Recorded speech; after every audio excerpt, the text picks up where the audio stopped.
저 말인가요? 내 이름은 종타쿠 오덕이죠. 우리 종대 여러분, 오늘 하루는 어떠셨나요?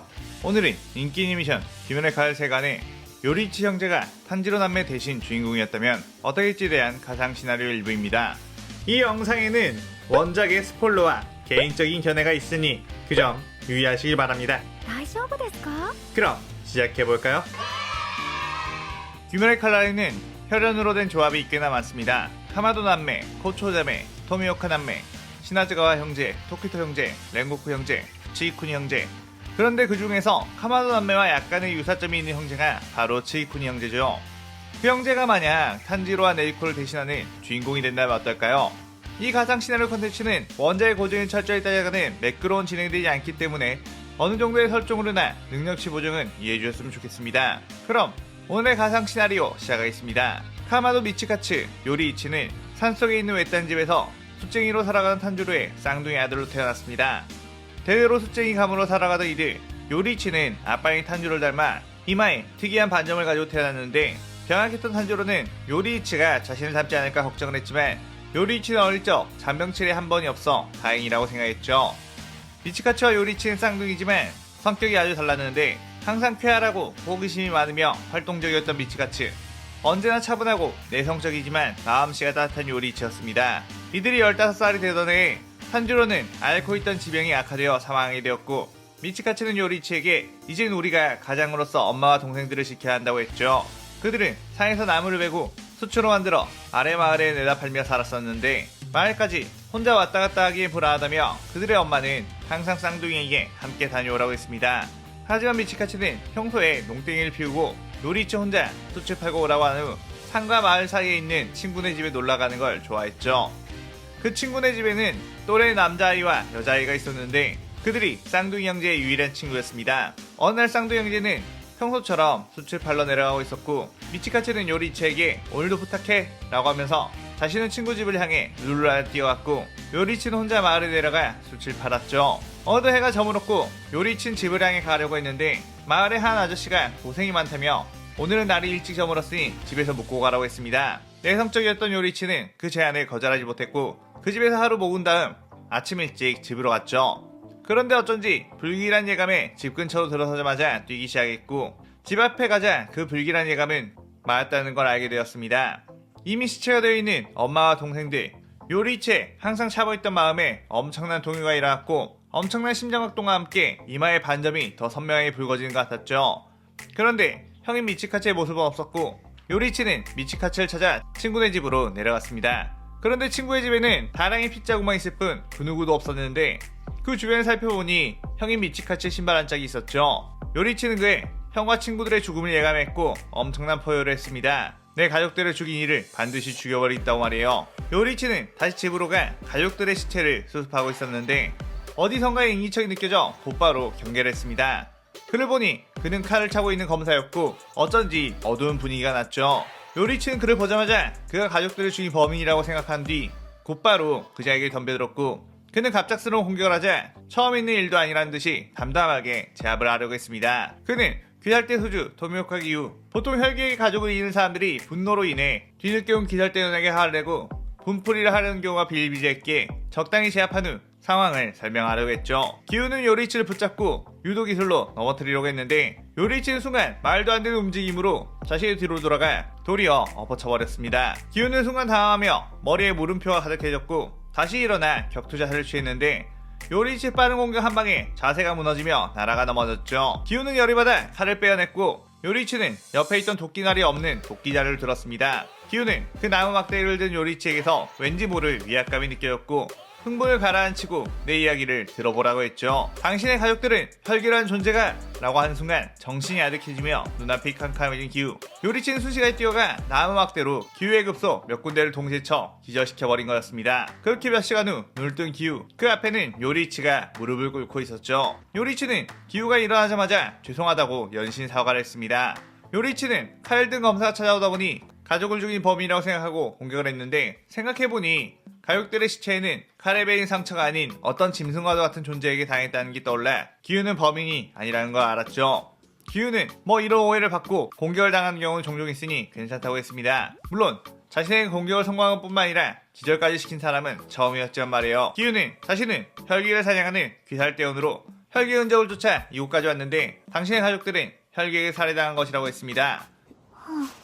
요리치는 조용히 엄청난 분노를 표출했고 기우는 그것을 눈치채며 검술을 배워 귀살대에 들어가 혈기들을 퇴치하는 것은 어떠냐고 했죠. 요리치는 자신은 검을 한 번도 잡아본 적도 없고 잘 해낼 수 있을지도 모르겠다고 했지만 기우는 너는 재능이 있으니 금방 실력이 늘 거라고 하며 자신의 스승인 우로코다키 사콘지에게 데려갔죠. 사콘지는 요리치를 보고 어쩐지 맹해 보이는 얼굴에 별로 의욕도 없어 보이는데 이런 녀석들은 검사를 알려줘봤자 금방 죽고 만다고 했습니다. 그래도 기우의 부탁이니 검사로 키워주긴 하겠다며 일단 검을 잡기 전에 체력부터 늘려야 하기에 빡센 훈련이 있을 거라고 했죠. 그런데 요리치는 사콘지가 내려준 훈련 풀코스를 모조리 여유롭게 통과했고 사콘지는 당황했습니다. 원래라면 이 풀코스를 전부 수행해내려면 최소 6개월은 달려내야 하는데 요리치는 다 마치고도 숨이 차 헐떡거리지도 않았죠. 좀 민망해진 사콘지 목도 하나를 던져주며 귀살대 검사가 되려면 전집중 호흡을 익혀야 한다며 자신이 시범을 보여줬는데 요리치는 그대로 그것을 따라했습니다. 원래 전집중 호흡을 처음에 배우면 지속시간이 아주 짧고 힘들어야 하지만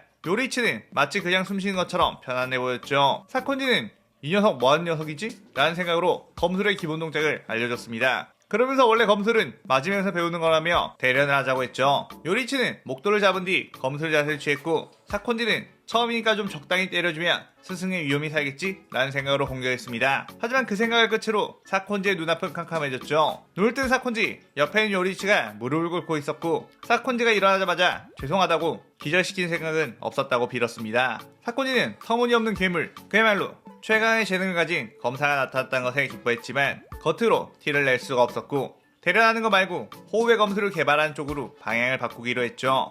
한편 낯선 곳에서 눈을 뜨게 된 미치카츠 그의 앞에는 무장이 있었는데 시험삼아 엄청 피를 많이 주입했는데 죽지 않고 견뎌냈구나. 너를 귀살대를 멸할 수 있는 병기로 키우겠다 라고 하며 미치카츠의 머리를 손으로 꿰뚫은 뒤 기억을 조작하기 시작했습니다. 자신의 가족들은 모두 귀살대 검사들에 의해 살해당했고 무장이 죽을 뻔한 미치카츠를 구해준 것으로 말해요. 후 이제부터 너의 이름은 코코시보라고 했고 코코시보는 포효하며 내 가족을 죽인 귀살대놈들을 전부 죽여버리겠다고 소리쳤죠. 코코시보는 그대로 뛰어나가 귀살대를 출몰하는 곳을 찾았고 강력한 신체 능력으로 귀살대원들을 사냥하기 시작했습니다. 그러던 중 귀살대원들이 쓰는 호흡의 검술에 관심이 가기 시작했는데 인간의 타고난 약한 신체 능력을 극대화시키는 모습에 나 또한 저걸 사용한다면 더욱 강력한 힘을 얻지 않을까 라는 생각을 했죠. 코코시보는 그들이 호흡을 쓰는 모습을 세세히 관찰하기 시작했고 어느새 그들의 몸이 투명하게 보여 몸속에서 일하는 모든 것까지 볼 수 있게 되었습니다.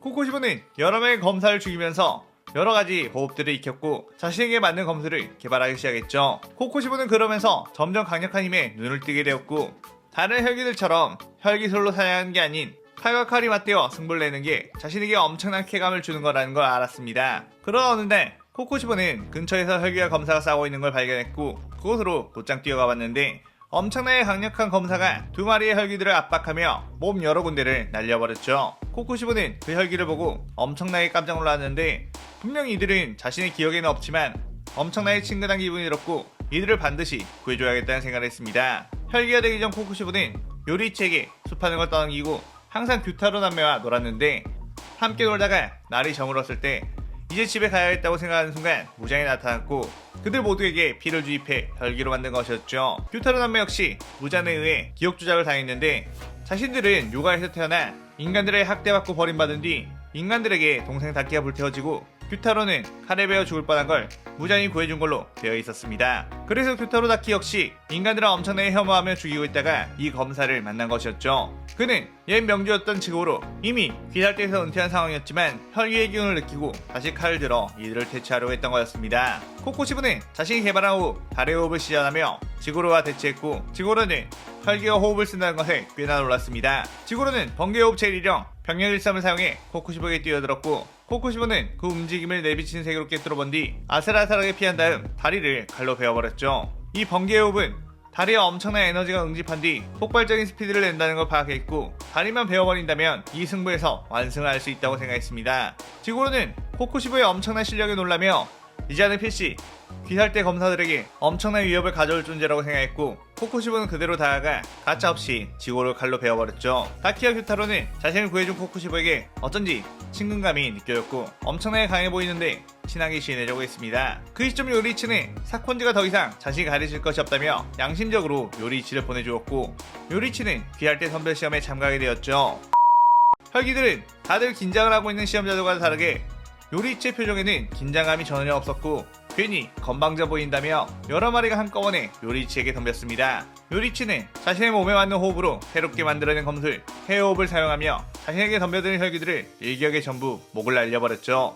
그 뒤 저벅저벅 걸어가 귀살대원들을 유린하고 있는 손도깨비와 마주치게 되었는데 이전에 사콘지가 말했던 자신의 제자들을 죽게 만들었던 손도깨비를 만난다면 꼭 처치해주라고 했던 게 기억이 났습니다.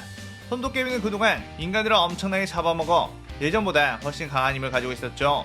그가 요리이치를 발견하자마자 요리이치의 주머니에 달려있는 여우 가면을 보고 또 이렇게 영양가 있는 녀석을 보내준 사콘지에게 감사하다고 웃었는데 웃음과 동시에 기묘한 느낌이 나더니 자신의 시야가 하늘을 향하게 되었습니다. 그러더니 땅바닥이 보였죠. 요리이치는 손도깨비를 발견하자마자 곧바로 목을 베어버렸던 것이었습니다. 그렇게 상처 하나 없이 수비 차는 거 하나 없이 시험에 합격하게 된 요리이치.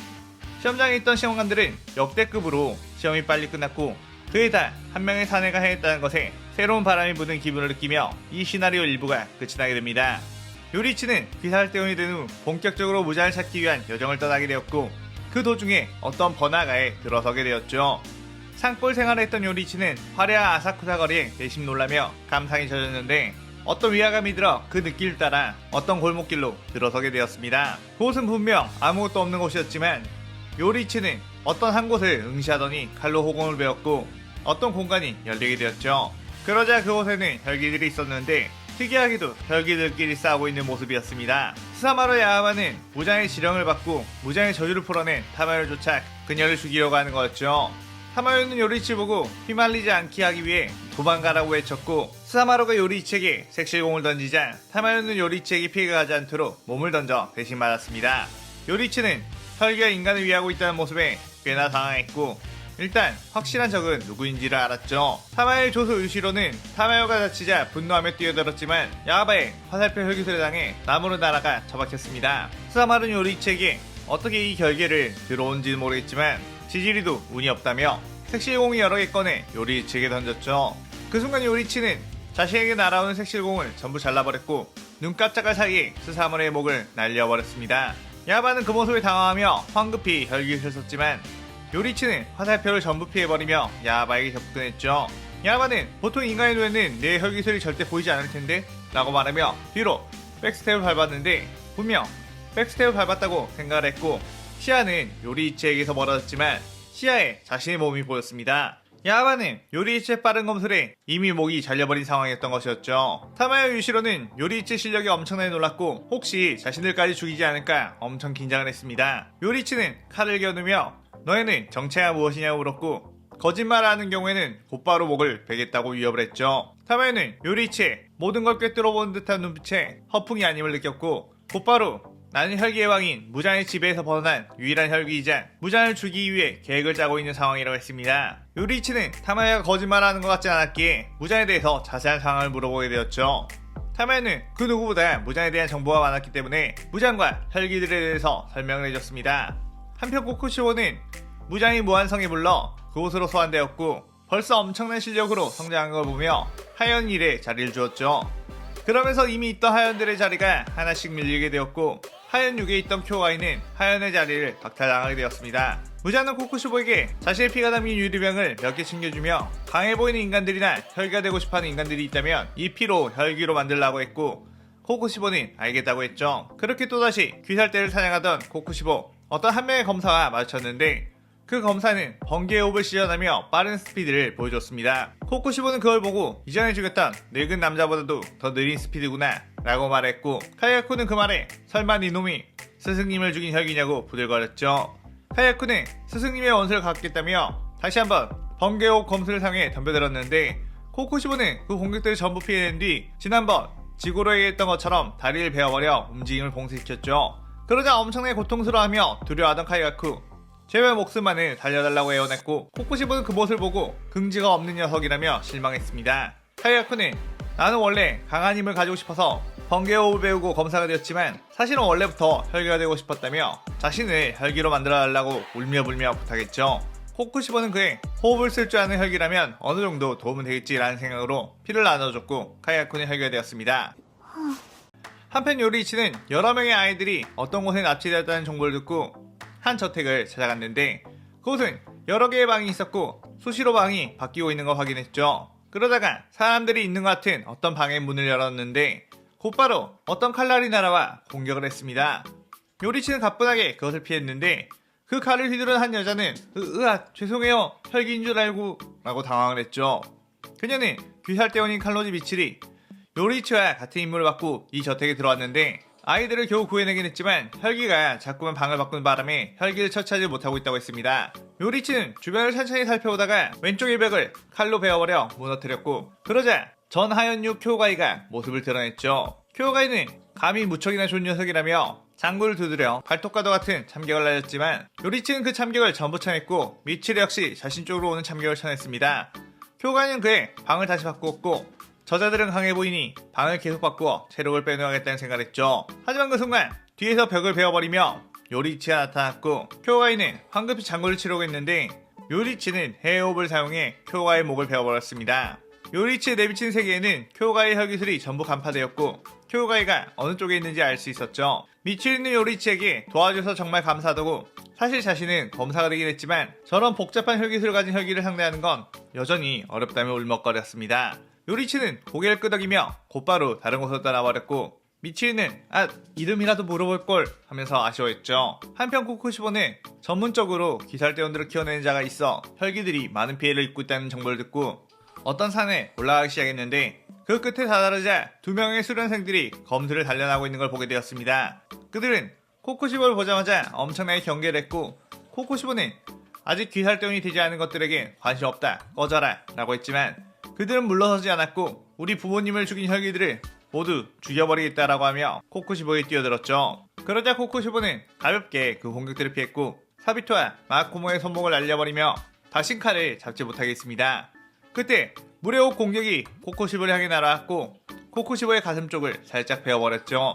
코쿠시보는 방심했다고 하나 자신에게 공격을 맞춘 사콘지를 보고 지금껏 만난 검사들 중엔 가장 실력이 좋다고 판명을 했습니다. 사콘지는 제자들의 팔을 날려버린 걸 보고 엄청나게 분노를 했지만 코쿠시보의 모습을 보고 순간 당황했죠. 마치 요리치가 생각나는 듯한 겉모습과 분위기였기 때문이었습니다. 사콘지는 코쿠시보에게 너 설마 요리치냐? 라고 했고 코쿠시보는 그 이름을 듣고는 어쩐지 머리 한쪽이 찌릿한 기분이 들었죠. 그렇지만 그런 이름 따윈 모른다고 했고 내 이름은 코쿠시보라고 했습니다. 사콘지는 일단 요리치가 아니라는 것에 안도를 했지만 저 혈기는 결코 쉽지 않은 상대임을 느꼈죠. 코쿠시보는 자세를 취한 뒤 달의 호흡을 시연했고 사콘지와 코쿠시보는 부딪히게 되었습니다. 몇 차례 공방전이 펼쳐지며 주변의 나무들은 코쿠시보의 참격에 의해 전부 베어져 버렸죠. 사콘지는 방어에 특화된 물의 호흡 사용자라 쉽게 당하진 않았고 겨우겨우 버텼지만 끝도 없이 날아드는 초승달 모양의 참격들은 사콘지의 몸 이곳저곳을 스쳐 지나가 베어버리고 있었습니다. 점점 체력이 떨어지며 서있기도 버거워진 상태.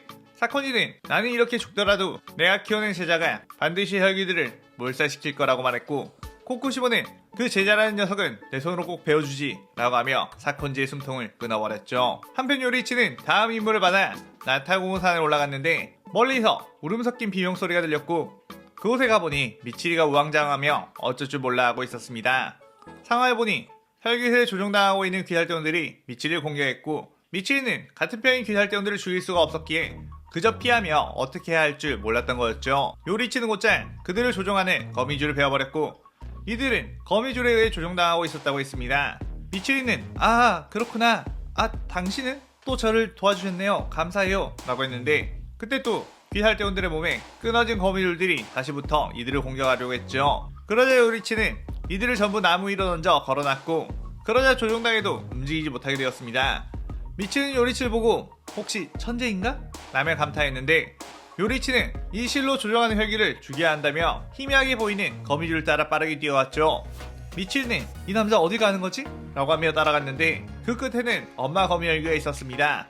요리치는 곧바로 뛰어가 엄마 거미혈기의 목을 베어버렸고 그 옆에서 상황을 지켜보고 있던 형 거미혈기의 목까지 덩달아 날려버렸죠.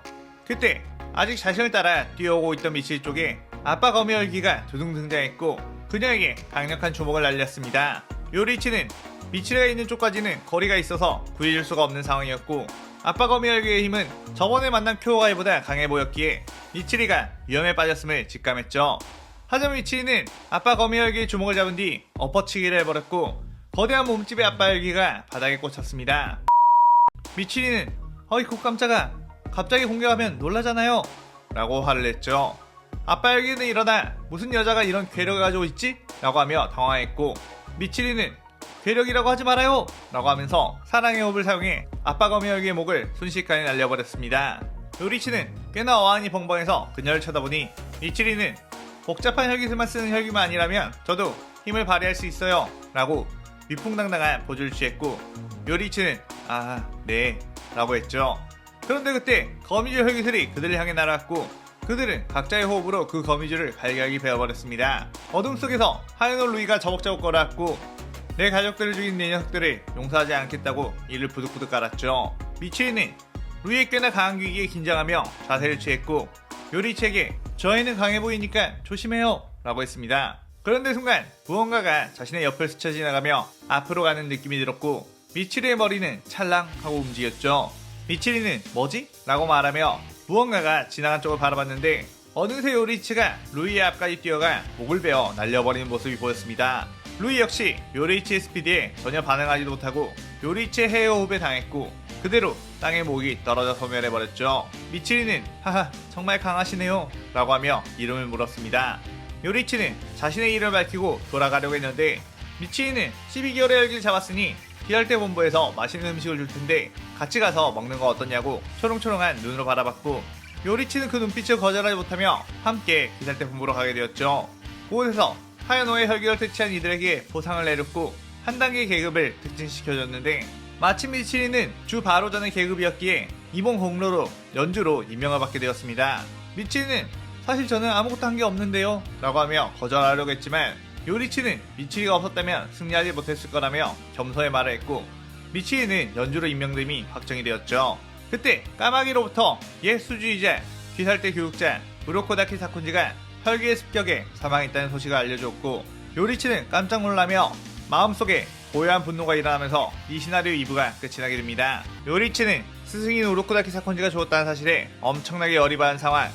그 혈기의 공격에서 살아남은 사비토와 마코모는 귀살대 본부로 불려져 상황을 전하게 되었고 칼을 든 눈 6개의 혈기에게 살해당했으며 엄청난 검술 실력을 가지고 있었다고 했죠. 모든 주들은 그 말에 긴장을 했고 요리치는 꼭 그를 제 손으로 죽이겠노라 다짐을 했습니다. 미치리는 죽은 사콘지라는 사람이 요리치의 스승이었다는 이야기를 듣고 그를 위로해주려 자꾸 말을 걸었는데 요리치는 평소에 말이 없는 스타일이다 보니 미치리의 제잘거림이 당황스럽긴 했지만 자신을 따뜻하게 대해주는 미치리와의 대화가 싫지는 않았죠.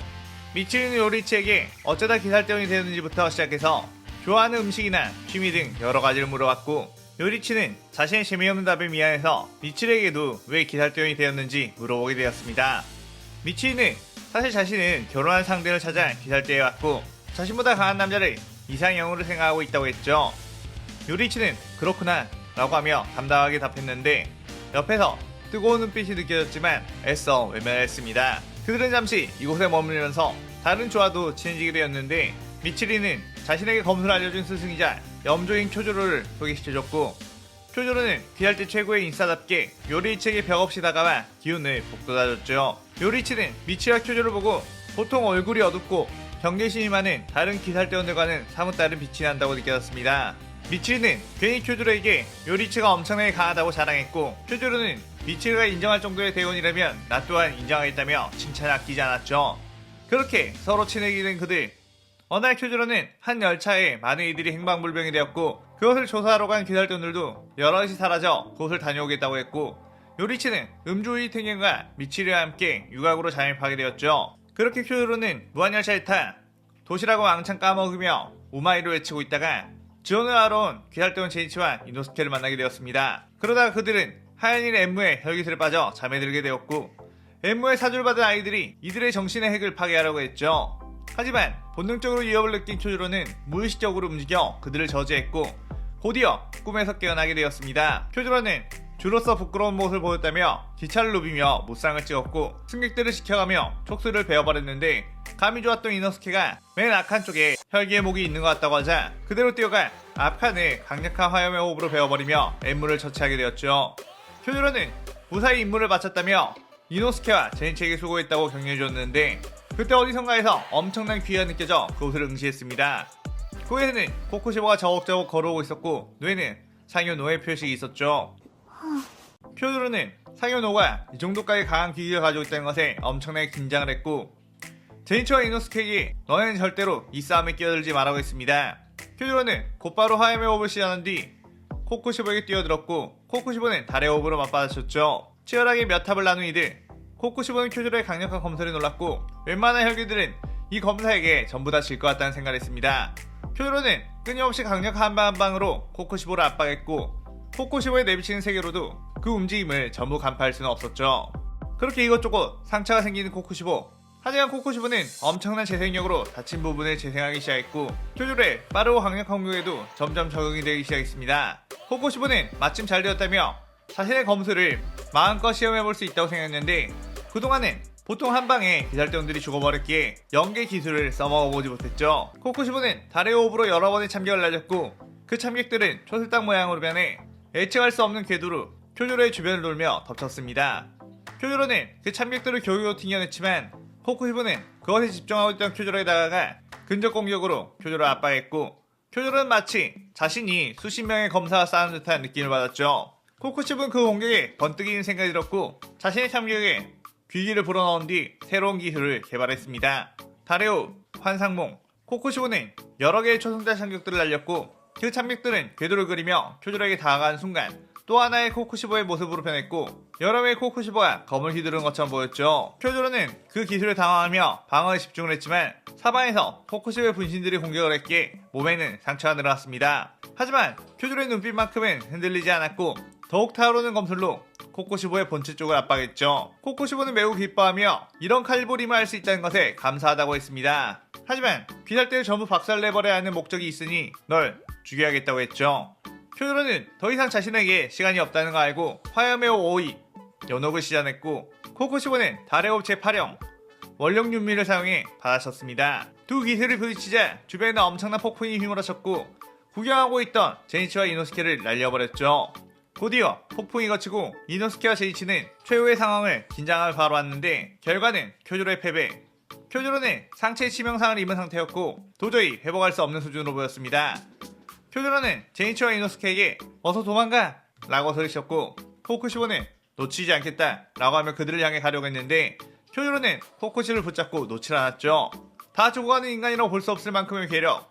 제니치와 이노스케는 그 틈을 타 도망가기 시작했고 코쿠시보는 쿄조로의 의지를 높이사 이 녀석 덕분에 많은 걸 개발할 수 있었으니 오늘은 이것을 물러나주지 라고 했고 쿄조로는 그렇게 눈을 감게 되었습니다. 한편 유학으로 잠입한 이들 미치리는 유녀로 변장해 가게 안쪽으로 들어갔고 요리치는 손님으로 위장해 들어가려고 했죠. 미치리는 들어가기 전에 요리치에게 자신은 유녀 복장 어떠냐고 잘 어울리냐고 물었고 요리치는 무덤덤하게 이라고 했습니다. 미치리는 예쁘다는 말을 듣고 싶었지만 해주지 않아 살짝 뼈를 투영해줬고 작전대로 가게에 들어가게 되었죠. 그런데 그곳에 오이란인 다키를 만나게 되었고 다키는 신임이냐며 기강을 잡아주기 위해 텃세를 부렸습니다.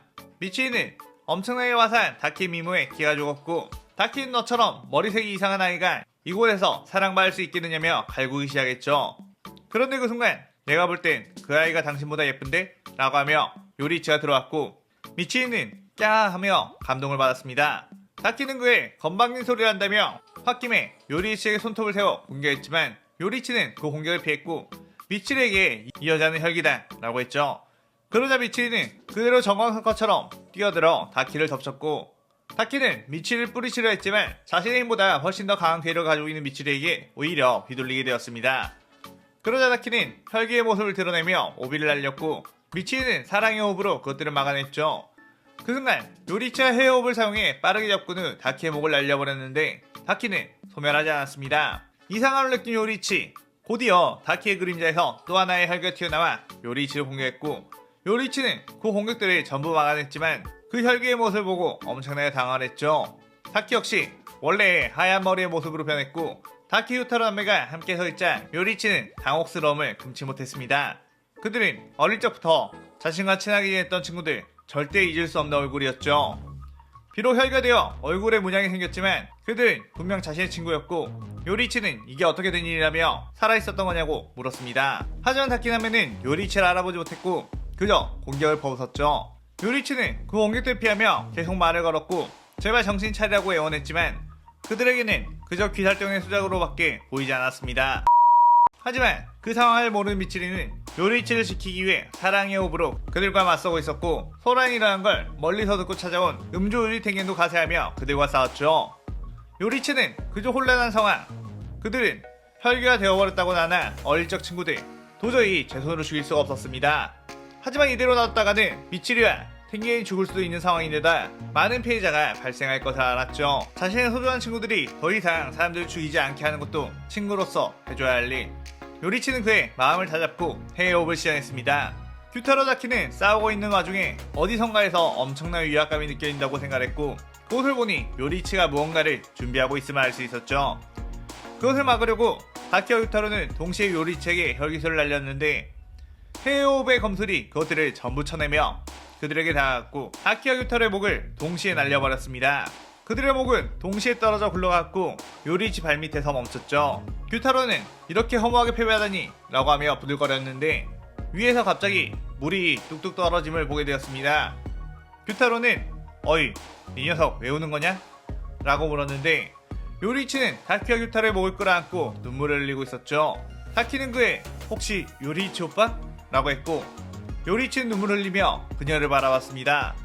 죽을 때가 다가오자 이들은 인간 시절의 기억이 돌아오기 시작했고 요리치를 알아봤죠. 요리치는 그들에게 미안하다고 울부짖었고 그들은 내 잘못이 아니니까 울지 말라고 했습니다. 우리를 혈기로 만든 건 바로 키부츠지 무장, 그자를 꼭 처치해달라고 말했습니다. 요리치는 혹시 자신의 형 미치카츠는 어떻게 된지 모르냐고 물었고 그들의 마지막 기억에서 미치카츠는 무잔에게 살해당한 걸로 기억되고 있었죠. 그들은 미치카츠를 구하지 못해서 미안하다고 했고 점점 얼굴이 타들어가 소멸하게 되었습니다. 요리치는 꼭 내가 그 무잔을 죽일 테니 걱정 말고 편히 가라고 하며 그들의 목을 꼭 껴안았고 그들은 고맙다고 말하면서 소멸을 했습니다. 그때 귀살대 까마귀로부터 염주 랭곡 표주로가 혈기에 의해 살해당했고 그 혈기는 예전 우로코다케 사쿠지를 죽인 혈기와 동일하다고 알렸죠. 한편 코코시보는 자신의 거처로 돌아가던 중 머리가 찌릿하며 아파왔는데 무자의 텔레파시를 통해 상윤육 다키유타로 남매가 귀살대 검사에게 살해당했다는 걸 알게 되었고 그 순간 어린 시절의 기억이 되살아나며 그들은 자신의 오랜 친구였던 이들이었다는 걸 알게 되었죠. 코코시보는 눈물을 흘리며 내 가족들을 아사한 것뿐만 아니라 소중한 친구들을 뺏어간 귀살대 놈들을 절대로 용서하지 않겠다고 다짐했습니다. 자신의 소중한 사람들을 잃었다는 것에 코코시보 요리치는 교차로 비춰지며 엄청나게 분노하며 보여했고 이 시나리오 3부가 그렇게 끝이 나게 됩니다. 코코시보는 다키 유타로 남매가 죽은 이후 약간의 혼란이 오기 시작했죠. 예전에 그들과 이야기를 했을 때 분명 자신들은 육아에서 태어났고 인간들에 의해 엄청난 박해를 받다가 동생 다키가 산채로 불태워지고 자신도 인간에게 죽임을 당할 바하다가 무잔에 의해 구원받았다고 했는데 코코시보의 기억에는 그들이 산 중턱에 있는 곳에서 태어나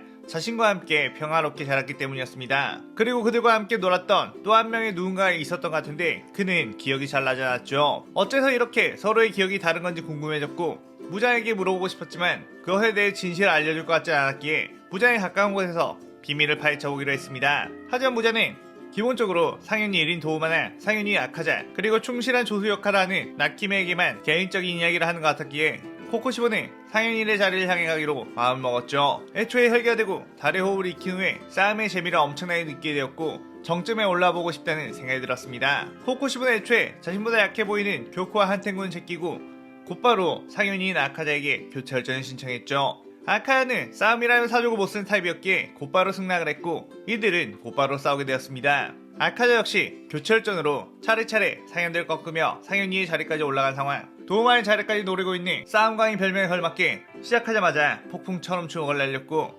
코코시바는 칼로 그 공격들을 쳐냈지만 아무래도 양손 양발까지 활용한 연타 공격을 칼 한 자로 다 막긴 버거웠죠. 아카야는 이것밖에 안 되면서 교체 혈전을 신청한 거냐며 압박했고, 코쿠시보는 속도에서 아카자에게 밀리는 대신 한 방 한 방을 치명타로 먹여야겠다는 생각을 했습니다. 코쿠시보는 내비치는 세계로 아카자의 공격 방향을 읽었고, 아카자가 주먹을 뻗을 때 반대쪽 팔이 그 다음 공격을 준비하려 뒤로 물러갈 때 그쪽에 참격을 날렸죠. 아카자가 가지고 있는 특유의 리듬에 맞춰 공격을 성공시키는 코쿠시보. 아카자는 분명 자신이 힘으로 밀고 있다고 생각했지만 어느새 유요타는 자신 쪽이 먹고 있었고, 마치 자신이 앞으로 무엇을 할지 아는 듯한 눈빛을 가진 코쿠시보에게 점점 위축이 되기 시작했습니다. 아카야는 그래도 여전히 힘과 체력에서는 자신이 우위라는 생각에 초근접전을 하려고 했는데, 코쿠시보는 다레오 환상몽을 시전해 여러 개의 환영을 소환해 아카자를 베어버렸고, 아카야는 파괴살 나침을 시전해봤지만 코쿠시보의 환영에는 각각의 투기가 서려 있어 본체를 제대로 찾을 수 없었죠. 코쿠시보는 우위를 점하자 더욱더 몰아치기 시작했고, 아카야는 온몸이 갈각이 베어져 버렸습니다. 물론 혈기의 몸이라 죽진 않았지만 아카야는 코쿠시보가 자신이 가진 능력의 상위환자임을 인정했고, 그렇게 교체혈전이 끝나게 되었죠. 부자는 코쿠시보를 축하한다며 이제 상현이로 올려주겠다고 했지만, 코쿠시보는 상현이를 도움을 바라보며 이왕 김에 상현일과도 교체혈전하겠습니다 라고 했고, 부자는 그 패기에 굉장히 흥미로워했죠. 그러다 도우마는 손살을 치면서 저는 원래 혈기들끼리는 싸우질 않길 바라는 평화주의자랍니다. 방금 전 싸움을 보고 나니 살벌해서 끼고 싶지 않네요. 당신이 상현일 하세요 라고 했습니다. 도우마는 굳이 남자와 피땀 흘리며 싸우고 싶진 않았고, 자신의 관심은 그저 여자를 잡아먹는 것에만 있었죠. 코쿠시보는 그렇게 상현일의 혈기가 되었고, 당분간 부장의 곁에서 그의 가르침을 얻고 싶다고 부탁을 해 부자는 흔쾌히 그것을 받아들였습니다. 부자는 이 정도까지 열심히 혈기 생활하는 코쿠시보를 보고 뿌듯했고, 어떤 식으로 혈기들을 양성해야 하는지에 대해 직접 알려주겠다고 했죠. 한편 요리치는 상현육의 혈기를 잡는 데 큰 공헌을 했던 것에 일주로 임명을 받고, 휴가차 여분의 칼을 받으러 대장장이 마을로 떠났고, 연주 미치리 역시 그곳에 온천이 있다는 이야기에 자신도 꼭 가있다고 하며 따라갔습니다. 그렇게 도착한 대장장이 마을, 미치리와 요리치는 그곳에서 온천욕을 하고 맛있는 밥을 잔뜩 먹으며 힐링을 하고 있었죠. 미치리는 요리치에게 제잘제잘 대화를 걸다가 밤이 늦어 이제 자러 가야겠다며 옆방으로 갔고, 요리치도 잠을 자기 위해 누웠습니다. 그런데 그때 옆방에서 미치리의 비명소리가 들렸고, 요리치는 그대로 옆방으로 들어갔는데 그곳에는 상현사 한탱구가 있었습니다. 요리치는 곧바로 한탱구의 목을 베어버렸지만 한탱구는 죽지 않고 다른 개체로 분열하기 시작했죠. 요리치는 그들의 몸을 내비친 세계로 보니 다른 혈기들과 다른 모습, 심장을 가지고 있지 않았고 이들의 본체는 따로 있다는 걸 알았습니다. 그런데 그때 옆에서 또 한 마리의 상현, 교코가 모습을 드러냈고, 오늘로써 귀살대에 칼을 납품하는 대장장이 놈들을 전부 다 죽여버릴 수 있겠다며 낄낄거렸죠. 요리치는 그 말에 저 멀리에 보이는 모습을 보게 되었는데, 교코가 소환해놓은 혈기들이 대장장이들을 공격하고 있었습니다. 요리치는 어서 빨리 대장장이를 구해야 한다며 미치리에게 도움을 요청했고, 미치리는 그곳으로 곧장 뛰어가려고 했죠. 하지만 교코가 감히 어딜 방해하려는 거냐며 미치리에게 수백 개의 마비침을 쏟아냈습니다. 미치리는 너무 많은 침들이 날아오자 순간 으앗 하며 당황했는데, 그 순간 요리치 해협 참격이 그 마비침들을 태워버렸죠. 교코는 이놈이 요즘 날뛰고 있다니 흉터 있는 검사인가? 라고 하며 요리치를 응시했고, 한탱구의 분신 내체도 요리치 주변에 둘러싸았습니다. 교코는 안 그래도 수적으로 열세인데 여자 귀살대원을 다른 곳으로 보내다니 죽고 싶어 환장을 했나 보구나 라고 했고, 그들은 곧바로 각자의 혈기술로 요리치를 공격했죠. 요리치가 있던 자리는 엄청난 먼지가 휩싸였고, 교코는 낄낄 해치웠나? 라고 부활 플래그를 세웠습니다. 그런데 교코에 대해서 뭔가 섬뜩한 기분이 들었고, 뒤에는 어느샌가 요리치가 있었죠. 교코는 언제 내 뒤에? 라고 하는 순간 요리치는 해외호의 검술로 교코의 목을 날려버렸고, 한탱구의 분신들이 당황하며 일제히 공격하려고 하자 그대로 그들에게 뛰어가 회전하며 거의 동시에 4마리의 목을 베어버렸습니다. 한탱구의 분신들은 이대로 안되겠다 싶어서 조아쿠텐으로 합쳐졌는데, 요리치의 눈에 그 전에 분신들이나 조아쿠텐이나 별반 차이가 없어 보였고 그대로 갈기갈기 베어버렸죠. 하지만 조아쿠텐은 본체가 아니라 죽지 않았고, 요리치는 조아쿠텐의 공격들을 전부 무시하며 본체를 찾아 나섰습니다. 한편 한탱구의 본체는 요리치의 무지막지한 실력에 슬금슬금 도망가려고 하고 있었는데, 그때 누군가가 야, 너 여기서 뭐하냐? 라고 했고, 고개를 들어보니 그는 상현사 아카자였죠.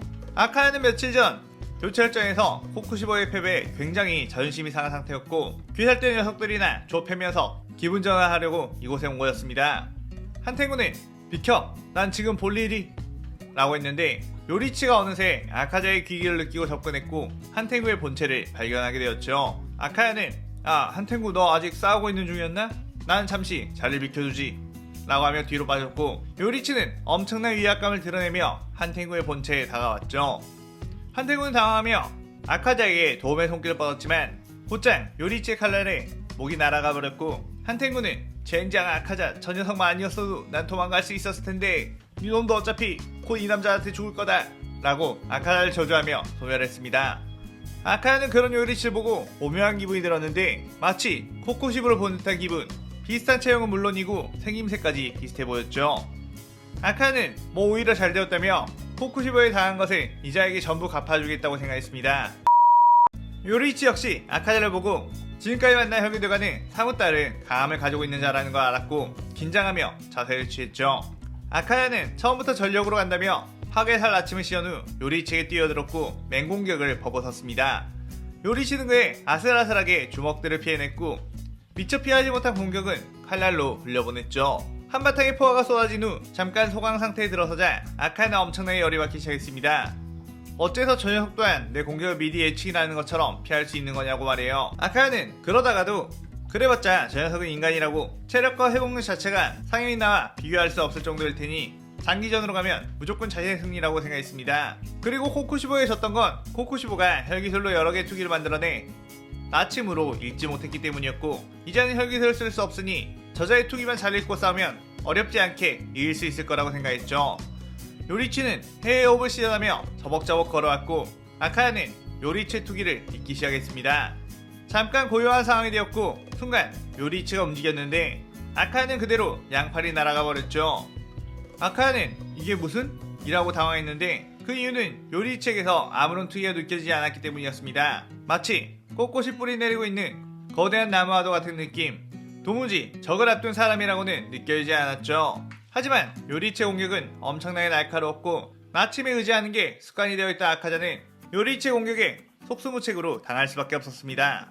요리치는 위험한 혈기들은 빠르게 없애야 내 동료들이 다치지 않는다는 생각에 인정사정 봐주지 않고 아카자의 온몸을 갈갈기 베어버렸고 아카야는 그렇게 소멸하게 되었죠. 한편 코코시보는 무자의 모습을 곁에서 관찰하고 있었는데 무자는 어떤 재능이 있어 보이는 무술가를 찾아가 촉수로 몸을 뚫은 뒤 혈기로 만들었고 그의 머리를 손톱으로 뚫어 무언가를 했습니다. 코코시보는 지금 그건 뭐를 하는 거냐고 물었고 무자는 원래의 기억 대신 조약된 기억을 넣어 인간과 귀살대에 대한 복수심이 들끓게 해 강해지는 원동력을 심어주는 거라고 했죠.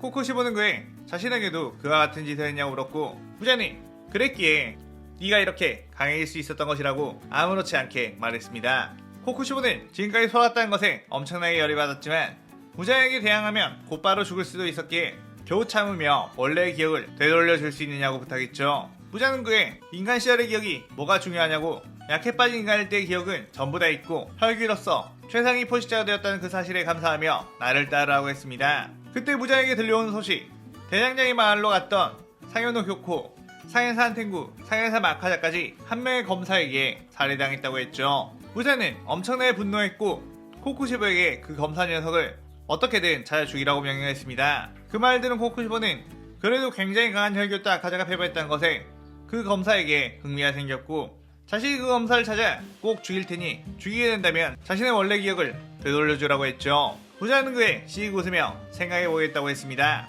그렇게 코코시보는 아카자를 죽인 검사 요리치를 향해 발길을 옮기면서 이 시나리오 4부가 끝이 나게 됩니다. 코코시보는 이마에 흉터가 있는 귀살대 검사를 찾아 죽이기 위해 탐색에 나섰죠. 하지만 코코시보와 만난 검사들은 괴발 잔챙이들 뿐 소문의 요리치를 만나는 건 쉽지 않았습니다. 귀살대 측에서는 귀살대원의 피해가 예전보다 늘어남이 보고되자 당혹스럽기도 했는데 분명 12개월의 혈기들을 대부분 퇴치했기에 혈기들이 더욱 사릴 줄 알았는데 오히려 귀살대원들을 사냥하듯 더 활발히 움직였기 때문이었죠. 코코시보는 그러던 중 하주 무이치로를 마주쳤는데 무이치로는 엄청난 귀기를 가진 코코시를 보고 숨이 멎을 것처럼 긴장이 되었습니다. 하지만 이자가 많은 귀살대원을 죽인 혈기임을 알았기에 물러설 수는 없었죠. 코코시보는 또 애송이냐고 도대체 그 이마 형태를 가진 검사는 언제 오느냐고 물었습니다. 무이치로는 말 대답 대신 안개의 옵을 사용한 검술로 대답했는데 코코시보는 무이치로의 공격들을 쉽게 피해버렸죠. 무이치로는 나름 천재소를 듣던 검사였지만 코쿠시보 앞에서는 그저 햇병아리 수준의 검사였던 거였습니다. 코쿠시보는 그래도 이 나이에 이 정도면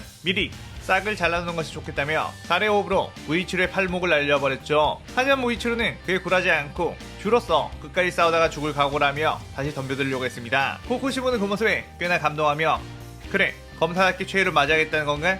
그럼 죽어라 라고 하며 칼을 내리치려는데 멀리서 어떤 참객이 날아와 코쿠시보를 뒤로 물러서게 했죠. 코쿠시보는 그 참객의 주인이 그 소문의 검사임을 단번에 알았고 드디어 바키남매의 복수를 할 수 있다는 것에 기뻐했습니다. 요리치 역시 무이치루의 부상과 표조로 사콘지를 살해한 코쿠시보를 드디어 만난 것에 엄청난 분노를 했고 그대로 해호흡을 시전하며 빠르게 뛰어왔죠. 그러자 코쿠시보 역시 달의 호흡을 시전한 후 요리치와 칼을 맞부딪혔습니다. 둘이 몇 합을 겨룬 것 자체만으로도 주변에는 엄청난 풍압이 일어나 초토화가 되었고 둘은 서로의 끊임없이 날카로운 검술을 휘두르며 서로의 목을 노렸죠. 둘은 각자가 가진 복수심에 그저 빨리 이 적을 베어버려야겠다는 생각만 했습니다. 하지만 싸우면 싸울수록 서로의 모습에서 자신을 보게 되었는데 약간의 형태만 다를 뿐 비슷한 검술을 행사하고 있었기 때문이었죠. 요리치는 어째서 저 헬기가 히노카미카오의 형태를 사용할 수 있는 거지? 라고 생각했고 코쿠시보 역시 어떻게 자신이 개발한 검술과 비슷한 검술을 저 검사가 쓸 수 있는 거지? 라고 생각했습니다. 이들은 어릴 적 전집중 호흡의 시초라고 불리우는 먼 조상 카마도 탄지로가 전해준 히노카미카오라를 아빠 탄주로에게 전수를 받았는데 어릴 적 그들은 그게 딱히 검술이라고 생각하지 않고 그저 춤으로 알고 있었죠. 하지만 일련의 사건들을 통해 코쿠시보는 헬기, 요리치는 귀살대 검사가 되었고 호흡을 통해 검술을 연마하던 중 어린 시절에 배운 그 동작들이 자연스럽게 나왔었습니다. 그렇게 요리치는 전집중 호흡으로 과열된 체온으로 인한 뜨거운 속성에 해호흡이 나온 것이고 코쿠시보는 헬기이기에 정상 체온보다 낮은 체온의 영향으로 차가운 속성에 달의 호흡이 나온 것이었죠. 요리치는 뭔가 의아해서 코쿠시보를 자세히 보니 믿을 수가 없을 정도로 형인 미치카츠와 닮았다는 걸 깨달았고 요리치는 엄청난 혼란이 찾아왔습니다. 코쿠시보는 흐트러진 요리치에게서 허점을 발견해 몰아붙이기 시작했고 요리치는 난생 처음으로 어깨를 살짝 빼어 피를 흘리게 되었죠. 요리치는 눈물을 흘리며 미치카츠 형 정신 차려 라고 외쳤고 코쿠시보는 이자가 싸우다 말고 웬 뚱딴지 같은 소리를 하는 건지 이해를 할 수가 없었습니다. 코쿠시보는 그대로 계속해서 달의 호흡을 쏟아냈고 자신이 우위에 서고 있다는 것에 그저 신이 났죠. 요리치는 계속해서 그 공격들을 회피하기만 할 뿐 반격을 하지 않았고 계속해서 미치카츠의 이름을 부르며 설득을 하려고 했습니다. 그때 소식을 듣고 달려온 다른 주들 연주 미치리와 음주 텐겐, 풍주 사이미가 도착해 코쿠시보를 공격하기 시작했고 코쿠시보는 벌레들은 빠지라면서 그들에게 달의 호흡 참격들을 알렸죠. 이들은 엄청난 공격력에 여기저기 상처를 입게 되었고 요리치는 그에 격하게 반응을 했습니다. 그 모습을 본 코쿠시보는 요리치가 아까처럼 실력을 내게 하려면 귀살대 주들을 죽여버려야겠다는 판단한 후 그들에게 우선적으로 접근해 공격을 하기 시작했죠. 특히나 그 중에서 가장 약체로 보이는 연주 미치리에게 다가가 목을 베려고 했고 미치리는 사랑의 호흡으로 어떻게든 막아보려 했지만 코쿠시보는 미치리의 검을 날려버렸습니다. 무방비 상태가 된 미치리, 코쿠시보는 칼을 들어 미치리를 베려고 했는데 순간 엄청난 스피드로 요리치가 뛰어와 코쿠시보의 상체를 베어버렸죠. 코쿠시보는 요리치가 분명 막으로 올 것을 예상하고 있었고 방심도 하지 않았지만 규격을 벗어난 스피드의 검술이라 반응하지 못했습니다. 요리치에 당한 상처는 붉게 타오르며 엄청난 고통을 남겼고 회복이 되지 않았죠. 요리치는 코쿠시보에게 형이 더 이상 인간을 죽이게 놔둘 수는 없어 라고 했고 코쿠시보는 자꾸 형이라고 부르는데 내 가족들은 귀살대 검사들에게 전부 살해당했다 라고 했습니다. 요리치는 그게 무슨 소리냐며 무장의 엄마와 동생들을 전부 죽이고 형과 다키유타로를 혈기로 만들어버린 거라고 속은 거라고 했죠. 귀살대는 본래 혈기만을 죽이기 위해 만들어진 집단 인간들을 해칠 이유가 있겠느냐고 설득했습니다. 코쿠시보는 순간 뭔가 띵한 느낌이 들었고 논리적으로 봤을 때 귀살대가 인간들을 죽일 이유가 없었고 무장이라면 자신의 기억을 그런 식으로 조작해놨을 확률이 높다고 생각했죠. 머리가 깨질 듯이 아파오는 코쿠시보. 하지만 이놈이 다키유타를 죽인 건 명백한 사실이니 난 그들의 원수를 갚아야 한다고 했습니다. 그러자 요리치는 친구들을 죽인 것에 대한 벌로 죽음이 마땅하지만 죽을 때 죽더라도 형을 이대로 둘 수 없다고 했죠. 그 사이 어느새 동이 터오기 시작했고 코쿠시보는 일단 물러서야겠다는 생각을 하고 슬금슬금 뒷걸음을 치기 시작했습니다. 하지만 그때 이때가 기회라며 텐기가 사나미 그리고 무이치로가 코쿠시보에게 공격을 퍼붓었죠. 이대로 시간이 끌리면 태양에 소멸해버리는 상황. 코쿠시본은 수세에 몰리고 말았고 엄청나게 당황했습니다. 하지만 그 순간 요리이치가 쥐들의 공격을 막았고 코쿠시보가 도망갈 시간이 벌어졌죠. 코쿠시보는 그렇게 그들의 시야에서 사라지게 되었고 쥐들은 요리이치에게 도대체 무슨 짓이냐고 왜 저 위험한 혈기를 놓아준 것이냐고 화를 냈습니다. 요리이치는 그저 고개를 숙인 채 미안하다는 말만 할 수밖에 없었죠. 이 일은 귀살대 본부에 넘어가게 되었고 요리이치에 대한 처분에 대해 회의를 하기 시작했습니다. 물론 일주로서 지금까지 혈기 퇴치에 큰 성과를 냈던 것은 사실이었으나 수많은 귀살대원들을 죽인 혈기를 잡을 수 있는 상황인데도 일부러 놓아주었다는 점에서 징계를 부과하지 않을 수가 없다고 했죠. 보통 이 정도의 규율 위반이면 최대 사형, 최소 파문이었고 요리치는 이 일에 책임을 지고 귀살대를 나가겠다고 했습니다. 쥐들은 요리치의 실력과 인품을 알았기에 그를 내보내는 것이 편치 않았지만 조직의 기둥으로서 조직의 시스템을 지켜야 하기 때문에 요리치가 떠나는 걸 볼 수밖에 없었죠. 요리치는 귀살대를 나간 이후 곧바로 무장의 지배를 벗어난 혈기 타마를 찾아갔고 그간의 사정을 말한 뒤 코쿠시보에게서 원래 기억을 되찾아올 수 있는 방법과 무장의 지배에서 벗어날 수 있는 방법은 없느냐고 물었습니다. 타마는 그에 최대한 약을 찾아보겠다고 했고 이왕이면 강한 혈기들의 피를 모아오면 도움이 될 것 같다고 했죠. 한편 코쿠시보는 요리이치와의 싸움 이후 극심한 두통에 시달리게 되었고 자꾸만 자신의 기억 속에 아른거리는 요리이치의 모습을 뿌리칠 수가 없었습니다. 그때 무장에게서 아직도 그 검사를 죽이지 못했냐며 재촉이 들어오기 시작했고 어서 너의 원수인 귀살대 녀석들을 쓸어버리라는 명령을 받게 되었죠. 그의 코쿠시보는 어쩔 수 없이 움직이기 시작했습니다. 요리이치는 약을 만들기 위해 강한 혈기들의 피가 필요했는데 귀살대에서 나오게 된 요리이치는 도무지 그런 혈기들을 찾을 수 있는 정보가 없었죠. 그러던 중 귀살대 까마귀가 날아와 편지를 하나 떨궈줬는데 바로 연주 미치리의 편지였습니다. 잘 지내냐는 안부 인사와 함께 자신은 상현의 혈기가 있는 것으로 예상되는 만생은학교라는 종교의 본진으로 임무를 떠나게 되었다며 혹시 시간 되시면 놀러오라고 쓰여 있었죠. 그런데 마지막 문장 전에 줄로 찍찍 그어진 부분이 있었는데 그 내용을 유추해보니 보고 싶으니까 오세요 라고 쓰였던 것을 찍찍 긋고 놀러오라고 바꿔 쓰여져 있었습니다. 요리치는 그 편지를 읽자마자 곧바로 그곳을 향해 뛰어가게 되었죠. 한편 미치라 신호부는 신도들 중 여자들만 자꾸 사라진다는 만생은학교에 잠입을 하게 되었고 그곳에서 신자 행세를 하며 도마에게 접근하게 되었습니다.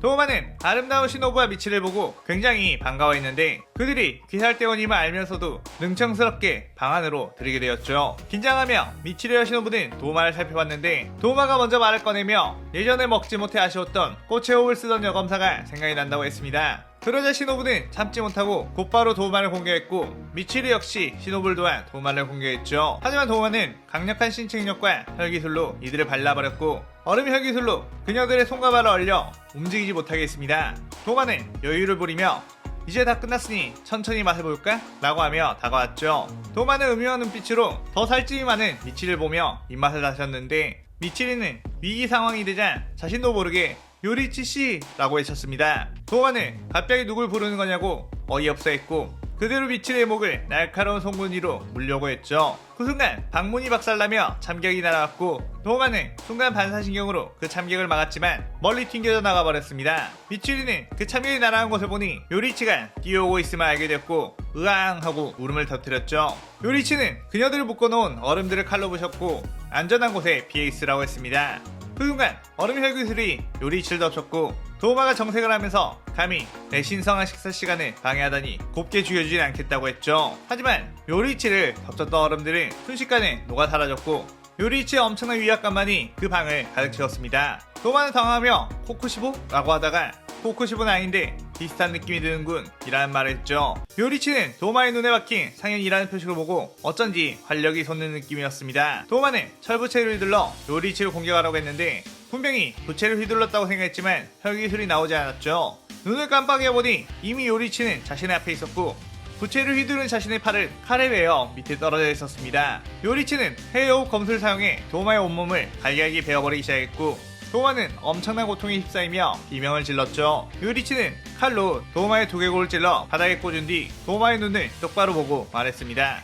무잔, 나는 나타구모산 꼭대기에서 널 기다리고 있겠다. 그 뒤 그대로 도마의 목을 날려버렸고 도마는 그렇게 소멸하게 되었죠. 그렇게 도마를 처치하자 미치리가 뛰어와 요리이치를 껴안았고 너무너무 보고 싶었다고 하며 으앙 울었습니다. 요리이치는 늦어서 미안하다고 하며 토닥였고 재회가 반갑긴 하지만 자신은 지금 꼭 해야 할 일이 있다며 도마의 피를 유리병에 담은 뒤 그 자리를 떠나려 했죠. 미치리는 저도 같이 가요 도와줄게요 라고 했지만 요리이치는 미치리에게 담담히 고개를 저으며 더 이상 나를 따라오지 말라고 했습니다. 미치리는 어쩐지 싸늘한 요리치의 반응에 눈물이 차올랐고 떠나는 요리치의 쓸쓸한 모습을 지켜볼 수밖에 없었죠. 한편 부자는 도마의 소멸과 자신에 대한 선전포고를 한 요리치에게 엄청나게 분노를 했고 남아있는 강한 혈기들 그리고 코쿠시보를 데리고 그를 죽이러 가겠다고 하며 이 시나리오 5부가 끝이 나게 됩니다. 요리치는 나타공호산에서 홀로 무장과 혈기들 그리고 자신의 형 코쿠시보를 기다리고 있었죠. 해가지고 혈기들이 나타공호산 근처로 모여들기 시작했고 혈기들은 귀살대의 함정 없이 정말로 요리치 혼자 있다는 것에 꽤나 놀랐습니다. 부자는 혹시라도 함정을 파놓았을 수도 있다는 생각에 일반 혈기들을 먼저 보낸 것이었죠. 혈기들은 요리치를 보고 아무리 그래도 혼자서 100마리가 넘는 우리를 어떻게 상대할 거냐며 낄낄거렸고 자살하는 방법도 참 여러 가지라고 했습니다. 그런 말에 반응 없이 요리치는 덤덤히 그들을 바라보며 코쿠시보나 무제한을 찾아봤지만 그들의 모습은 보이지 않았죠. 그때 새로 상현 6의 자리에 올라가게 된 카이가쿠가 먼저 앞으로 나와서 뭐 굳이 인간을 상대로 다같이 덤빌 필요가 있겠느냐고 저 녀석은 내가 번개호흡을 초월한 최강의 검술로 단번에 배워주지 라고 했습니다. 카이가쿠는 혈견된 후 자신이 원래 쓰던 번개호흡의 혈기술을 더하자 말도 안 되는 강함을 얻게 되었고 귀살대원들을 상대로 압도적인 승리를 거두었기에 엄청난 자신감을 가진 상태였죠. 카이가쿠는 곧바로 검은 번개호흡을 사용하며 빠르게 요리치에 접근했는데 요리치가 검조차 뽑지 못하고 있음에 너무 싱겁게 끝났군. 상현 1의 자리까지 금방 올라가주겠어 라고 하며 신이 났습니다. 그런데 카이가쿠가 요리치를 배웠다고 생각하는 순간 자신이 공중 위로 날아간 느낌이 들며 지상에 있는 요리치와 자신의 몸이 보였죠.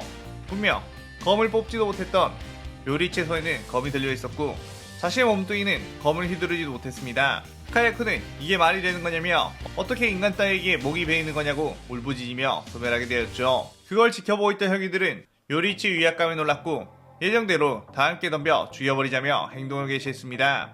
하지만 요리치는 100마리가 넘는 혈기들의 목을 전부 날리는 데에는 1분도 채 걸리지 않았고 그 수많은 혈기들이 요리치의 털끝 하나 건들 못하고 무참히 퇴치당했죠. 그런데 그 순간 요리치가 딛고 있던 땅이 어떤 이공간으로 바뀌게 되었고 요리치는 무한성으로 떨어지게 되었습니다.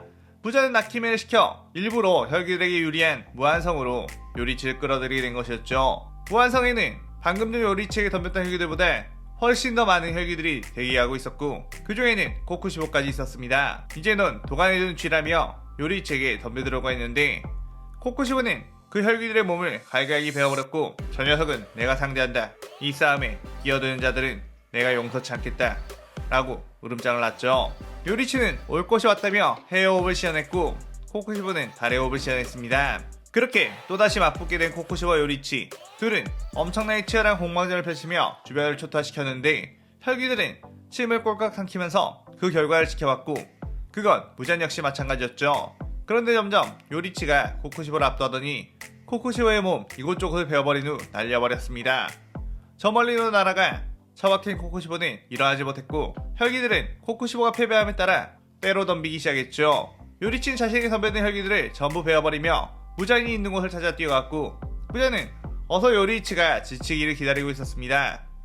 결국 저 녀석은 강해봤자 인간 언젠가는 지칠 것이고 그때 압도적인 힘으로 발라버리면 된다고 생각했죠. 더군다나 이 무한성 안에는 태양이 비치지 않기에 얼마든지 시간을 소모해도 된다고 생각했습니다. 부자는 복잡한 구조로 되어 있는 무한성 이곳저곳으로 옮겨가며 요리치를 피했고 요리치는 무장과의 술래잡기에 열이 받기 시작했죠. 부자는 아무리 나를 쫓아봐라 나에게 닿을 수 있나 라고 하며 약 올렸는데 그 순간 무한성이 붕괴되기 시작하면서 나타공호산으로 혈기들이 떨어지기 시작했습니다. 무자는 이게 어떻게 된 일이라며 나키메를 불러봤지만 나키메는 응답하지 않았고 그녀가 이미 소멸한 것을 알 수 있었죠. 무자는 주위를 둘러보니 어느새 나타공호산에는 요리치를 돕기 위해 달려온 귀살대원들이 가득했고 그들이 요리치를 다굴하려고 했던 혈기를 처치하기 시작했습니다. 강한 무자 앞에는 어느새 요리치가 있었고 요리치는 내 가족들을 죽이고 소중한 사람들을 혈기로 만든 벌을 달게 받아라 라고 했죠. 무자는 그래봤자 너는 인간 나를 절대로 이길 수 없다 라고 하며 수많은 촉수들을 날리기 시작했고 그 촉수 하나하나의 파괴력은 엄청났습니다. 1000년 이상을 살아오며 힘을 축적해온 무자는 그야말로 파괴의 신과도 같았죠. 하지만 요리치는 해외호흡을 사용해 그 촉수를 베어내기 시작했고 점점 무장에 가까이 접근을 했습니다. 그래도 무장의 끝도 없는 촉수 공격에 쉽게 접근할 수 없었고 한치라도 방심하게 되면 치명상을 입을 수 있는 상황이었죠. 그런데 그 순간 무장의 뒤쪽에서 서늘한 기운과 함께 엄청난 참격들이 날아와 몸을 베어버렸습니다. 무자는 뭐지? 라고 하며 뒤를 돌아봤는데 뒤에는 코쿠시보가 있었죠. 무자는 감히 네가 나를 거역할 셈이냐? 라고 하며 코쿠시보의 몸속에 있는 자신의 세포로 몸을 괴사시키려고 했지만 코쿠시보는 아무렇지도 않음을 말했습니다. 무잔, 감히 내 가족들을 죽이고 지금까지 나를 가지고 놀았겠다? 네 놈의 뼈까지 다 씹어먹어주마 라고 했죠. 방금 전 코쿠시보가 요리치와 한바탕 싸우고 있을 때 요리치는 코쿠시보의 공격이 이전만큼 날카롭지 않음을 느끼자 어느 정도 기억을 되찾았다는 추측을 했습니다. 요리치는 코쿠시보에게 혹시 자신이 기억이 나느냐고 물었고 코쿠시보는 그렇다고 답했죠. 하지만 코쿠시보는 무잔의 저주에 의해 지배받고 있는 몸이기에 그를 거역할 수 없다고 했습니다. 그러자 요리치는 코쿠시보와 싸운 척을 하면서 그에게 타모에게 받은 약을 건네주었고 코쿠시보는 그 약을 먹은 뒤 일부러 요리치에게 패배한 척 연기를 했죠. 그렇게 자신의 몸 안에서 무잔의 저주가 사라짐을 느끼고 보다 선명하게 모든 과거가 기억나게 된 코쿠시보. 코쿠시보는 무장에게 분노하며 복수를 다짐했는데 지금 상황을 보니 무장에게 유리한 무한성에서 싸우다 보면 요리치가 위험해질 수 있다는 생각에 무한성을 조종할 수 있는 나키메부터 죽여야겠다는 생각을 했습니다. 코쿠시보는 나키메의 위치는 싸움이 시작되기 전부터 알고 있었기 때문에 그곳으로 곧장 갔고 나키메는 코쿠시보가 다가와도 별 경계심 없이 있었죠. 코쿠시보는 곧바로 나키메의 온몸을 달의 호흡으로 갈갈이 베어버려 형체도 남지 않게 만들어버렸고 무한성이 붕괴되게 만들었습니다.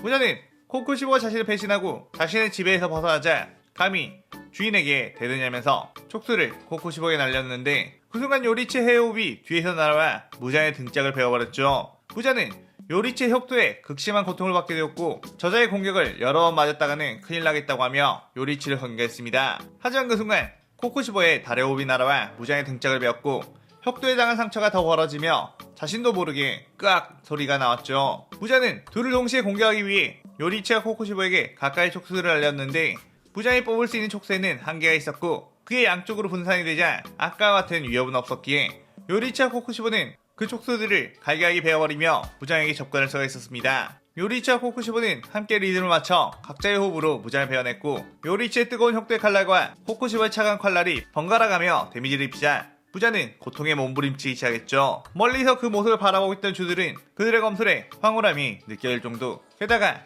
점점 가면 갈수록 그들은 지쳐서 속도가 느려지긴커녕 오히려 탄력을 받아 더욱 빠르게 무잔을 베어버렸습니다.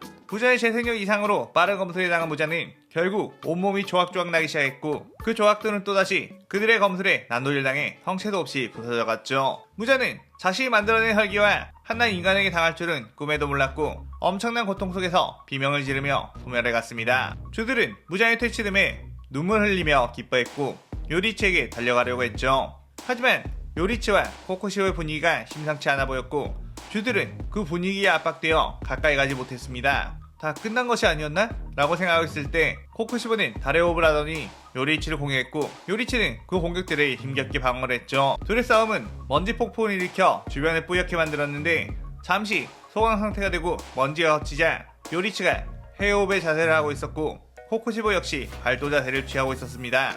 미치는 긴장하며 침을 꼴깍 삼켰는데 그 순간 요리치와 코쿠시보는 부딪혔고 코쿠시보의 목이 날아갔죠. 방금 전 요리치는 무장을 퇴치하고 형 이제 다 끝났어 라고 기뻐했는데 코쿠시보는 싸늘하게 아니 아직 처치해야 할 혈기가 하나 더 남아있다 라고 했습니다.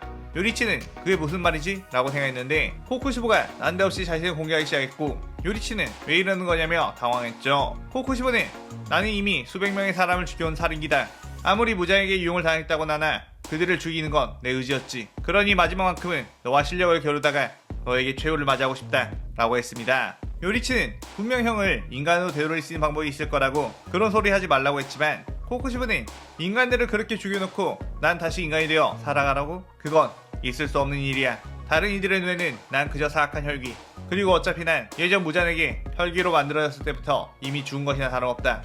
마지막까지 이기적인 생각으로 사랑하는 동생의 끝을 내주라고 하는 게 너무나도 호화스러운 죽음이긴 하지만 그래도 꼭 그렇게 해주지 않겠냐며 부탁했죠. 그리고 어차피 나는 죽을 생각이며 네가 아니라면 저 귀살대 검사들에게 죽을 텐데 그렇게 되면 너는 나를 뵌 저들을 미워하는 마음이 생길 것이라고 했습니다. 요리치는 단호한 코쿠시보의 말에 어쩔 수 없는 선택이란 걸 알게 되었고 자신이 끝을 맺어주는 게 형에 대한 마지막 배려라고 생각을 했죠. 그렇게 요리치는 눈물을 흘리면서 미안해 형, 고생 많았어 라고 하며 마지막 일격으로 코코시보의 목을 베었고, 코코시보는 고맙다 내 동생, 부디 내 목까지 행복하게 오래 살아라 라고 하며 소면해 갔습니다. 코코시보는 요리치가 예전에 자신을 놓아준 탓에 피살대에서 제명을 당했다는 걸 알게 되었고, 유일하게 동생이 찾은 안식처 친구들과 다시 관계를 맺을 수 있도록 꼭 요리치의 손에 죽어야겠다는 생각을 했죠. 다른 귀살대원들의 눈에는 수많은 귀살대원들을 죽인 혈기의 원수를 요리치가 갚은 걸로 보일 테니 말이에요. 요리치는 코코시보의 목을 안고 엄청나게 울부짖었고, 코코시보는 요리치의 품속에서 고멸하게 되었습니다. 그렇게 비로소 모든 게 끝이 난 상황. 요리치는 자신은 모든 것을 잃었고 사랑한 사람을 제 손으로 죽였다는 죄책감에 자신의 칼을 들어 목에 가져다 댔죠. 그런데 그 순간 미치오가 뛰어와 요리치의 뺨을 후려갈겼고, 지금 무슨 생각을 하는 거냐며 화를 냈습니다. 요리치는 난생 처음으로 맞아보는 기싸대기에 얼떨떨했고, 미치리는 제발 그러지 말라고 요리치를 껴안고 울었죠. 요리치는 그런 미치를 보고 아직 나에게 지킬 것이 남아있었나? 라는 생각이 들었고, 그동안에 쌓인 마음의 짐에 대한 압박감, 긴장감이 풀리자 그대로 정신을 잃어버렸습니다. 주들은 모두가 쓰러진 요리치에게 급하게 뛰어왔고, 미치리는 요리치의 몸이 너무 뜨겁다며 큰일 났다고 울면서 이 시나리오 6부가 끝이 나게 되죠. 그렇게 병원에서 눈을 뜨게 된 요리치, 그 앞에는 미치리가 걱정스러운 눈빛으로 자신을 바라보고 있었고, 요리치가 깨어나자 왕왕 울어 자기가 혹시 괴력으로 뺨을 때리는 바람에 요리치 씨가 영영 깨어나지 못할까봐 엄청나게 걱정을 했다고 했죠. 요리치는 그런 건 아니고 내가 잠을 요 며칠간 자지 못해서 라고 했습니다. 요리치는 코코시보가 형임을 안 후부터 단 한 번도 잠을 자지 못했던 것이었고, 엄청나게 피곤하고 예민한 상태로 최종 결전을 치렀던 거였죠. 하지만 그렇게 믿고 있던 요리치였지만 실상은 미치리의 괴력에 맞아서 기절했던 게 맞았습니다. 애초에 누군가에 맞아본 적이 없었던 요리치였기에 처음으로 몸에 큰 충격을 받아본 거였죠. 미치리는 요리치 옆에 앉아 도대체 왜 무장과 혈기들을 퇴치해서 가족들의 원수를 갚았는데 스스로 목숨을 끊으려고 한 것이냐고 물었고, 요리치는 침묵으로 긴 시간을 뜸들인 후 어렵게 입을 열었습니다. 상인의 코코시보가 알고 보니 자신의 쌍둥이 형이었고, 부자는 그를 혈기로 만든 뒤 기억을 조작시켜 많은 귀할대원들을 죽게 했다고 말해요. 그리고 마지막에 그 죄책감을 못 이겨 자신에게 일부러 퇴치당했다고 했습니다. 사랑하는 형을 구하지 못했다는 것에 자책감이 들었고, 형을 따라가고 싶었기에 그런 행동을 했다고 했죠. 미치리는 요리치의 사연을 듣더니 펑펑 울어졌겠고, 그래도 마지막은 기억을 찾고 요리치 씨의 형으로서의 죽음을 선택하신 거네요. 그리고 그분은 요리치 씨가 자신을 따라 죽는 건 절대 원치 않으셨을 거예요 라고 했습니다. 그러자 요리치는 코코시보가 마지막에 했던 말이 떠올랐죠. 고맙다 내 동생, 부디 내 목까지 행복하게 오래 살아라. 요리치는 코코시보의 유언을 곱씹으며 이젠 어떻게 살아야 하나 라는 생각을 하고 있는데, 계속해서 옆에서 울고 있는 미치리의 존재감이 요리치를 당혹스럽게 했습니다. 언제까지 울 셈이지? 그렇게 며칠이 지나고 최종 결전에서 얻은 부상을 치료하고 체력을 회복한 귀할대 주들은 마지막으로 주합회를 열게 되었고, 그 회의에는 요리치도 초대가 되었죠. 우부야시키 당주는 첫 번째 의제로 귀할대원 최고 전력이자 무장과 상인의 혈기를 퇴치한 요리치를 일주로 복귀시키는 것이 어떠냐는 거였습니다. 그에 모든 주들은 만장일치로 동의했고, 요리치는 일주로 다시 복귀가 되었죠. 하지만 두 번째 의제는 귀할대의 해체였고, 복귀하자마자 조직이 해체를 한다는 것에 요리치에겐 미안하지만 규율을 좋아하는 집단이라 꼭 복귀를 시키고 싶다고 했습니다. 그 이유는 바로 가장 큰 공헌을 해준 요리치에게 평생 놀고 먹을 수 있는 어마어마한 포상금을 주기 위함이었죠. 하지만 요리치는 그 포상금을 전부 포기하고 그 돈을 코코시보에게 피해를 당한 이들의 유가족에게 나눠주라고 했습니다. 자신의 형이 죽인 이들이 살아 돌아오지 못하겠지만 그렇게라도 하는 게 조금이나마 마음이 풀릴 것 같다고 하네요. 그 말에 모든 주들은 평소에도 항상 소박했던 요리치답다고 하며 인정했고, 그렇게 귀할대는 화기애애한 분위기로 해체하게 되었습니다. 그렇게 귀할대를 떠나 자신의 집으로 돌아가고 있던 요리치, 그때 미치리가 요리치의 뒤를 졸졸 따라왔고, 요리치는 그녀를 보고 무슨 일이라고 했죠. 미치리는 요리치의 선택에 깜짝 놀랐다며 그렇게 큰 돈을 다 줘버리면 어떻게 하냐고 요리치씨 숨겨놓은 재산이 많은 거냐고 했습니다. 그러자 요리치는 돈은 전혀 없다고, 예전에도 가난하게 살아서 문제없다라고 했는데, 미치리는 팔을 걷어붙이며 맞아요, 문제는 없을 거예요. 왜냐면 제가 돈이 많거든요. 저한테 장가오세요 라고 위풍당당하게 말했고, 요리치는 이게 무슨 상황인지 얼떨떨했습니다. 그러자 미치리는 지금 이거 프로포즈 하는 거예요. 굶어 죽기 싫으면 저한테 장가오시라고요 라고 했죠. 요리치는 가난할 뿐 먹고 살 수는 있는데 라고 생각했지만 그 상황이 너무나 어처구니없고 미치리가 귀여워서 자신도 모르게 웃음이 터져 나왔고, 나는 그렇게 괜찮은 사람이 아니야. 말주변도 없고 가진 것도 없을 뿐더러 이마에 있는 특이한 반전까지 있어 라고 했습니다. 그러자 미치리는 요리치 씨가 말주변이었어도 제가 말이 많으니까 괜찮고, 가진 것이 없어도 제가 많이 있으니까 괜찮고, 저도 특이한 머리색을 가지고 있으니 전혀 문제될 건 없다고 두 주먹을 불끈 쥐며 말했죠.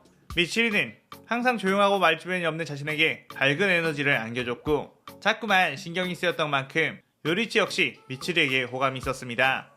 요리치는 그래 알겠어, 너한테 장가할 테니 앞으로 잘 부탁해 라고 웃으며 말했고, 미치리는 그 말에 기절할 듯이 기뻐하며 그 자리에서 방방 뛰었죠. 그 후에 미치리와 요리치는 일단 요리치의 산속집에 찾아가 요리치의 가족들이 묻혀있는 묘 옆에 코코시오의 비석을 나란히 세웠고 그들을 위해 기도를 했습니다. 그리고 요리치는 미치를 따라 미치리의 본가에 찾아가게 되었는데, 아무리 차분한 요리치라도 결혼할 여자의 가족을 뵙는 것은 긴장이 될 수밖에 없었고 땀을 뻘뻘 흘렸죠. 혹시나 자신을 싫어하면 어쩌지? 라고 말해요. 하지만 미치리의 부모는 요리치와 미치리를 보자마자 엄청나게 반겼고, 미치리가 아주 특이한 아이라서 결혼은 평생 못할 줄 알고 걱정을 많이 했다고 했습니다. 요리치는 그 말에 의아해서 미치리 정도면 예쁘고 착해서 많은 남자들이 결혼하고 싶어 했을 텐데 아니냐고 물었죠. 미치리의 부모는 다른 건 몰라도 미치리가 무조건 자신보다 강한 남자와 결혼하고 싶다고 고집을 부렸는데, 이 동네는 물론 근처 동네에 있는 모든 남자들이 미치리와 팔씨름해서 패배했고, 실망한 미치리는 자신보다 강한 남자를 찾아오겠다고 하며 떠나버려서 걱정을 많이 했다고 했습니다.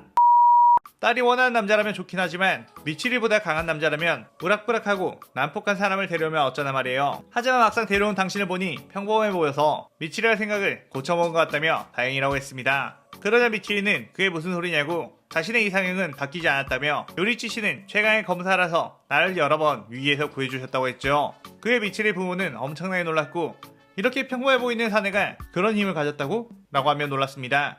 요리치는 속으로 다른 곳에 가면 항상 이마의 반점 때문에 특이하다, 이상하다라며 경계를 받곤 했는데, 미치리의 가족들은 자신을 그저 평범하게 바라보고 있다는 것에 놀라면서도 다행이라는 생각을 했죠. 그렇게 미치리의 부모는 요리치를 반겼고, 요리치는 화기애애한 칼로지 가문을 보고 자신의 어릴 적 가족들과 행복하게 지냈던 시절을 떠올라 그리운 따스함이 느껴졌습니다. 그렇게 그들은 얼마 안 가 혼인을 올리게 되었고, 이 따스한 가족들의 일원이 되며 이 시나리오가 끝이 나게 되죠. 자, 이렇게 종타쿠 채널 최초로 7부까지 가게 된 요리치 코쿠시보 시나리오가 끝이 나게 되었습니다. 이 시나리오를 처음 구상할 때는 사실 결말부터 구상을 하고 이야기를 만들었는데, 먼치킨의 힘을 가진 두 형제가 무자를 함께 물리치면 어떨까? 라는 것으로 시작을 했어요. 그러다가 코쿠시보의 최후는 어떤 식으로 만드는 것이 좋을까? 라는 고민을 했는데, 아무래도 기컬 원작에서 네유코가 인간으로 돌아오는 것과는 다르게 코쿠시보는 귀살대원들을 많이 죽였기 때문에 인간이 되지 못하고 죽는 게 맞다고 생각했고, 그 최후는 동생인 요리치에게 당하는 것이며 스스로 원해서 그렇게 되는 게 멋질 것 같다는 생각을 했습니다. 사실 이 시나리오에서 요리치와 코쿠시보는 둘 다 먼치킨이지만 그 둘은 서로에게 진심으로 실력 발휘를 하지 않았기에 누가 더 강했는지는 알 수가 없다고 봐요. 둘 다 나름의 주인공이었으며 서로에게 열등감이 있거나 하는 설정도 안 넣었기 때문에 진심으로 서로 죽이려 드는 싸움을 넣는 것보다 엇갈린 운명으로 가해지는 서로의 심장의 부담을 더 표현을 많이 해봤습니다. 또한 요리치의 조용하고 차분한 성격과 반대는 연주 미치리와 엮어 마치 원작에서 우타와 요리치의 느낌과 비슷하면서도 좀 더 미치리에게 주목을 할 수 있게 하는 전개를 잡았는데, 여러분들이 재밌게 보셨으면 좋겠네요. 뭐 또 미치리가 다른 캐릭이랑 이어진다고 오바나이 걱정하신 댓글이 많을 텐데, 이 시나리오에서 오바나이는 미치를 좋아하지 않는 걸로 설정이 되어 있으니 걱정 안 하셔도 됩니다. 그리고 TMI지만 사실 6부를 만들 때 에필로그까지 다 대본을 쓰고 만든 상황이었는데, 편집을 하다 보니 20분이 넘어가 버려서 중간 부분을 잘랐거든요. 요리치의 자결시도 부분과 미치리가 기싸대기로 요리치를 말리고 요리치가 정신을 잃은 장면에서 잘랐는데, 나름 요리치가 힘을 다해 쓰러진 것처럼 표현한 다음 약간의 반전으로 사실은 미치리의 괴력 때문에 쓰러진 거다 라고 하려 했는데, 6부가 올라가고 댓글에 사실 요리치가 미치리의 싸대기 맞고 기절한 거 아니냐는 댓글을 보고 들켰다 라는 생각에 혼자 실실 웃었네요. 자, 이렇게 후기까지 마치고요. 지금까지 이 시나리오를 봐주신 분들 정말 감사합니다. 오늘의 가상 시나리오에 대한 감상평 많이 남겨주시고 저는 또 다른 시나리오를 들고 찾아오겠습니다. 오늘 영상 즐겁게 보셨다면 구독, 좋아요, 알림 설정 누르는 거 잊지 마시고요. 그럼 오늘은 이만 사요나라.さようなら。